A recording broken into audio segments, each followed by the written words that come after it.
Who do you think is the espresso martini of this draft? Sweet, but has a low floor.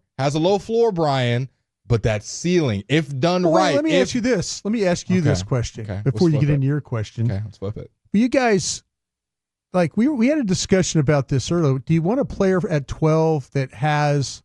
I heard that question. Especially the way the Cowboys the last couple of drafts have gone for them in the first round. Mm-hmm. You want a player with a high floor or a high ceiling? High ceiling. I think right now, obviously the smart thing is always to go with the higher floor, but the way the Dallas Cowboys are depleted of talent at some pretty important positions, running back, corner, receiver, one tech, truly linebacker. I just named 5 positions that are pretty crucial on your football team, and you're not elite at any of those. CeeDee Lamb is, but the whole wide receiver group. I was going to say. It's not elite. So I think, yes, the smart thing would be to get a high floor guy, but that's not putting you over the top. That's not making you compete for the division. It'll make you maybe not have the 12th overall pick again. So instead of 12th, you have 16th. That's great and all. But I would think them pouring all this money into Dak, into CeeDee says, we think this is our championship window. We're going to go get really good pieces. So I don't think the Cowboys are in a spot to be safe. I think if you're a team with the Eagles or Chiefs, yes, you can take a big swing. If they don't play well, who cares? You still made it to the Super Bowl, and if they do, take you over the top. I think the Cowboys need to take a big swing to hopefully get into that pot. But if that right player is chosen, we'll have to wait. You've watched the receivers, right? Mm-hmm. Which receiver do you think has that type of what the player you just described? High ceiling, but it does have a low floor? Yeah. Luther Burden. For me, Luther Burden, I don't really see a ceiling that high. I think the character concerns for Luther Burden are there, the limited route tree, especially downfield. And I thought Bobby brought up a great point. He said it a couple times. It's very similar to the Malachi Corley stuff that we talked about last year, where the first 2-3 notes you hear about a guy is how good he is with the football in his hand. Just get it to him in space. He can play running back, this and that. And it's like, great. Debo Samuel mold players are great, but those are one of one. Debo Samuel's also 220 stout, whereas Luther Burden's maybe 200 pounds, 205. And I didn't see him. Now, his last year at Mizzou was not great, but obviously he was hampered by a little bit of injuries. But 206, 6 foot 206. 6 foot 206, yeah, right above 205. For me, with Burden, you see a little bit of Zay Flowers, but you don't see the elite route running and separation. You see some of that catch in space and how he can make guys miss, and that's great and all, especially in college. And you know this as good as anyone, Brian. When you go back and watch some of his games, some of his best games were against lower tier opponents. Now, I watched him against Alabama and Oklahoma. I was going to say, Oklahoma, they got smoked by, but he played well in that game. That was one of the few games where he had some downfield catches. I think he had the overtime winner against Vandy, if I'm correct, on the little up and out. He's had some good moments, and I think he still will be a first-round receiver. I don't think that's the mold the Cowboys are looking for. Answer me this, Brian. What type of receiver are the Cowboys looking for? Because I think we've heard a couple different names. I don't think they're particularly, and I think there's some questions about, and to some of them about Ted McMillan. Yeah. I don't He ain't going to last till 12, though, is he? On all kind of mocks, top 10, 20, 18, he's kind of a guy that's all over the place. He seems like I think the guy that they're kind of looking at is maybe a Matthew Golden from Texas. That's my wide receiver one in this draft. I like Matthew Golden a lot. The concerns, I'll say the cons off the rip because I've already talked about how great he is, was kind of a one-hit wonder this past season at Texas. So that U of H was not a good football team. I agree, but that consistency in college, some people will look at. He's still my wide receiver one, but that would be the knock on him, where guys like Ibuka have been doing this for 3+ years, where guys like Ted McMillan did it last year against Travis Hunter. We saw him embarrass him the previous year. So I think for Golden, that is a little bit of a knock, and maybe how extensive is his route tree. I love his route running, but my 2 biggest differentiators when I'm looking at receivers is the separation you get on your routes and how well you catch in traffic. Those are my 2 biggest nods. You can do all the other stuff great. I think Ted McMillan catches great in traffic, but when he's got a man corner on him that's above average, I don't think he separates well. I don't think I'm breaking news to anybody with that with Ted McMillan. I want a guy that can separate. And what did the Cowboys just deal with? Was it Troy? They talked about the whole receiver room. Yeah, that was Troy. There's no effort. They can't separate. Lazy routes. So do I think Ted McMillan is going to be a great receiver in this league? I do. I don't know if he is the perfect fit for the Cowboys, and maybe that'll be a freezing cold take, possibly. I think he's still going to be really good. But do you need another guy that doesn't separate well and just does really well with jump balls? And correct me if I'm wrong, is Dak want to really just chunk it up down the field and just throw up jump balls all game? No, who's the better? When you start to talk about who is the better when it comes to maybe being a bad ball catcher. Between anybody? Between McMillan and Golden. Ooh. Who did you see make more plays when the ball wasn't perfect? Golden showed me a lot, especially in the college football playoffs. Quinn Ewers was off target a lot, and we saw that he became his favorite target. I mean, a couple different times in the middle of the field, the ball's behind him, and we saw the same Isaiah Bond drop that same catch where he's doing a crosser.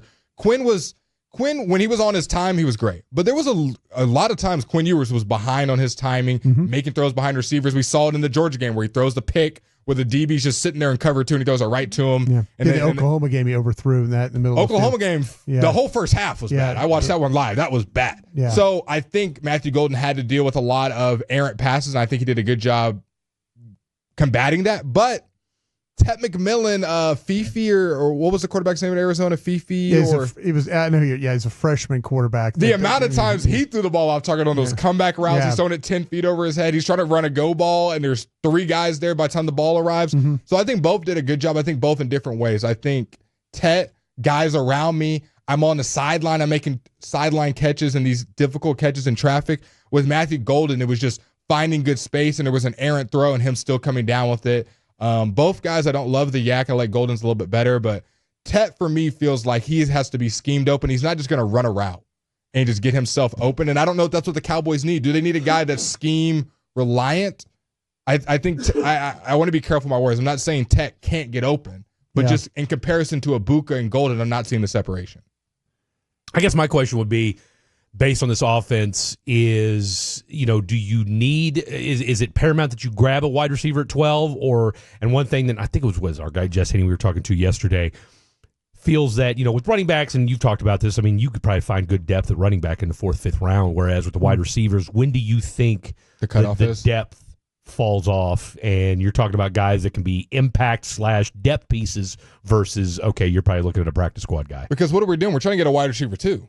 Oh, absolutely. We don't need any more wide receiver threes. You got 4 or 5 of wide receiver threes. So, I think that's a great point. There is a cutoff on receiver. We don't need a receiver to have a receiver.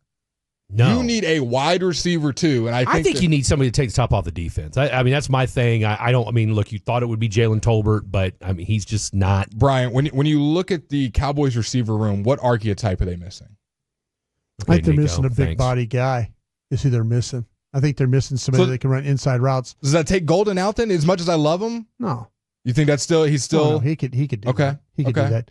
I think to me, there's I could carry this thing all the way down to the 5th round for the receivers. Really? Where you're getting a guy I think is better than Tolbert. That's pretty much what we're asking. I'm in that mode right now where absolutely. I mean, to me, there's a couple, and I watched a couple of guys yesterday. Actually, this weekend, Kyle Williams out of Washington State. 5'11", 190, and this guy. You talk about winning downfield, winning to the line of scrimmage. I mean, the guy had 172 yards receiving and 10 receptions broke Des Bryant's record in the Holiday Bowl. Washington State beat Syracuse, but Kyle Williams is that way, and then also Arkansas is a kid named Isaac Teslay, I think is how you pronounce his name. 6'4", 214. Okay, here's another guy, one of the best athletes in the draft. This guy's a 50-50 player. It's more like a 70-30, kind of like a poor man's Ted McMillan when it comes to going and getting the football. And see, the reason I asked that question is where I'm scared. Not scared, but where I'm concerned. Kavontae Turpin gets a 2nd-round tender. We've heard of how they're going to implement him more in the offense. So you got CD as your one, obviously. See, you're thinking more 11 personnel. When you give that Turpin that money, you're kind of thinking about him being a part of your 11 personnel. I agree. So you don't want to draft a guy that's in a similar build, a slot guy that's a speedster that can just get the ball and take off. You don't need another one of those. But how much are you going to really do with Kavontae Turpin? I think they're trying to implement him. Well, I guess my only thing is this. He reminds me of Dante Hall. Oh, from Kansas City back in the day? From back in the day, right? Because, I mean, here's the thing. I mean, look, he showed he can make some plays down the field, though. Well, no, he could, but I mean, is he? But don't you feel he's more a gadget player than he is guy that you're going to throw? I think initially, you put him in the backfield and you hand him the ball, he gets 8 yards a shot running the ball. I think wrong, or indifferent, how we feel about him, they're going to use him. Yeah, I think he's going to be part of some 11 personnel packages. I think in the 3rd rounds, there's a guy that we had a texter or somebody did something where they picked we saw a mock draft where they had Jalen Rolls from Utah State. Yep. Now, there's a guy 6 foot, 205. He's kind of fits that outside role. That kind of that's a third round guy to me that you feel would he's better than Tolbert. It's him and CD. That's what I'm saying. Like guys like Royals and then Lamb, and then depending on what you do with how you think with Tolbert. I guess I'm just trying to eliminate guys that I shouldn't even be considering based on who the Cowboys have in their wide receiver room. Or do you think they're looking at the body of everybody? There's nobody they're really like, we don't need this type of receiver, or we don't need this type of receiver. You think they're looking at the whole wide receiver group? I think they realize they need a guy that has got some that's big enough to play that X. What do you think the cutoff is? 6'3", 6'2"?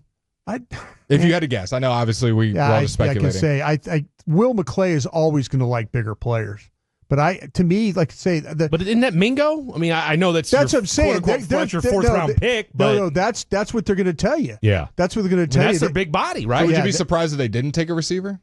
I would be shocked. Yeah. Really? I would be. Yeah. Okay, so sticking with that real quick. Well, I mean, I'm saying, okay, so I think there's 4 positions that you could talk about, and I don't know what order. I think you're going to look at a wide receiver, a running back, probably defensive tackle, corner, and a corner. Like those, you have to come out of this draft with one of those. I don't know what order that's going to go in, but exactly, right. No disagreement there. No, I'm with you 110% on that.